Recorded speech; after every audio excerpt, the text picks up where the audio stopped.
নমস্কার দর্শক বন্ধুরা, সকলকে স্বাগত জানাচ্ছি হিজিবিজবিজ প্রোডাকশানের নতুন একটি এপিসোডে। আজকে আবারও চলে এসেছি একটি ভিন্ন স্বাদের গল্প নিয়ে। আজকের গল্পটি যিনি পাঠিয়েছেন তিনি ঠাকুরপুকুর থেকে পাঠিয়েছেন, গোবিন্দ মণ্ডল। আশা করি তোমাদের গল্পটি ভালো লাগবে। গোবিন্দের সাথে ঘটে যাওয়া একটি সত্যিকারের ঘটনা আমাদেরকে শেয়ার করেছে, সেই গল্পটি আজকে আপনাদের সামনে আমরা উপস্থাপনা করছি। গোবিন্দ যেভাবে গল্পটি পাঠিয়েছে ঠিক সেভাবেই উপস্থাপনা করার চেষ্টা করছি। আজও অফিস থেকে বেরোতে দেরি হয়ে গেল। এত অফিসে কাজের প্রেশার, রোজ রোজ মেসে ফিরতে দেরি হয়ে যায়।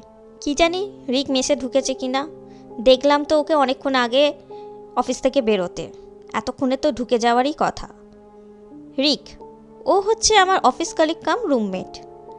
আসলে আমরা একই অফিসে একসাথে ইন্টারভিউ দিয়েছিলাম।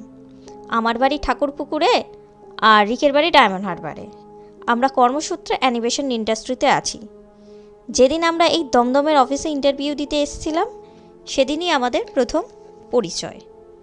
আমরা সেদিনই ঠিক করে নিয়েছিলাম যদি এই অফিসে আমাদের জবটা হয়ে যায় তাহলে আমরা রোজ রোজ south Kolkata to north Kolkata না করে এই অফিসেরই কাছে একটা কোনো মেস ভাড়া করে দুজনে রুম শেয়ার করে থাকব।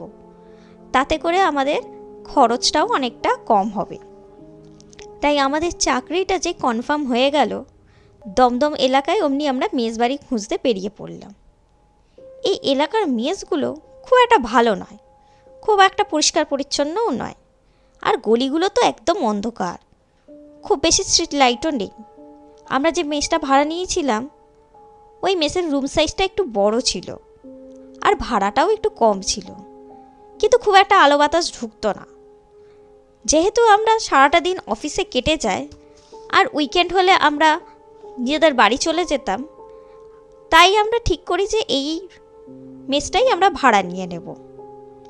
তো এইভাবেই আমাদের দিব্যি বেশ চলে যাচ্ছিল। দেখতে দেখতে 2 সপ্তাহের মতন আমরা কাটিয়েও ফেললাম।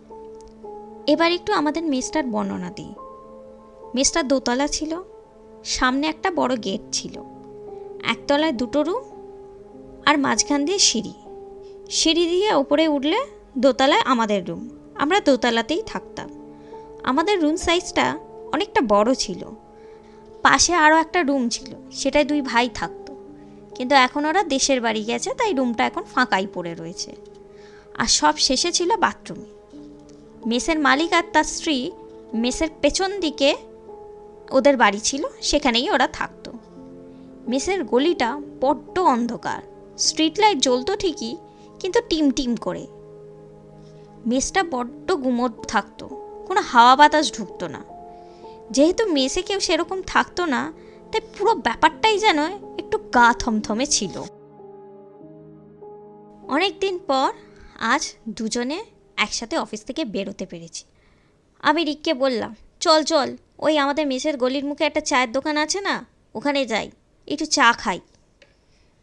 তো চা খেতে খেতে হঠাৎ চাওয়ালা আমাদেরকে জিজ্ঞেস করলো, এখানে নতুন নাকি? আমরা বললাম, হ্যাঁ, এই কিছুদিন হলো এখানের একটা অফিসে জয়েন করেছি। তো চাওয়ালা বলল, ও আচ্ছা আচ্ছা, তা তোমরা থাকছো কোথায়? এই তো এই গলির বাঁদিক থেকে 3 নম্বর মেসটায়। চাওয়ালা হঠাৎ করে বলে উঠল, অন্য মেসে চলে যাও। আমাদের একটু বিরক্ত লাগলো। সেদিন ছিল মঙ্গলবার। ঘটনাটা ঘটল ওই দিন। ঘড়িতে তখন প্রায় রাত 10:30। রিক তখন অফিস থেকে ফেরিনি। আমি রুমে বসে ড্রয়িং প্র্যাকটিস করছি। নিচ থেকে হঠাৎ গেট খোলার আওয়াজ পাই। ওই মনে হয় রিক গেটটা খুলে ভেতরে ঢুকে গেটের লকটা যেই আটকাতে যাবে, অমনি সেই সময় উল্টো দিকের যে স্ট্রিট লাইটটা ছিল হঠাৎ করে চিকচিক করে অফ হয়ে গেল। ঠিক তখন পকেট থেকে মোবাইলটা বার করে টর্চটা জ্বালালো।